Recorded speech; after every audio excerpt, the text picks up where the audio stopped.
I'm just making this quick little puppy video for you, so they're doing great. As you can see, they're just getting absolutely huge.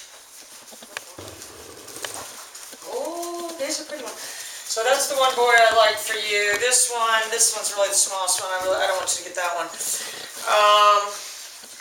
So yeah, either, I don't know, I like any of these three bigger ones, so I'm not sure. When you come, you'll be able to pick from at least from these two. I'm not sure whether I like this one better or this one. This one's not quite as big, but I think he really actually has a little bit more like a show quality combination. Oh, and then this is a little female here. She is special.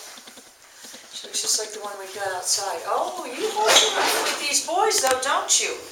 Anyway, girl, they're doing fantastic. I'm going to make the appointment. I mean, you can see, look at him. He's just a little beast. I'm going to make the appointment to get the, the health certificates and the second shots and all these things. Alright, ouch. Alright, girl, get your full body armor suit ready. See ya.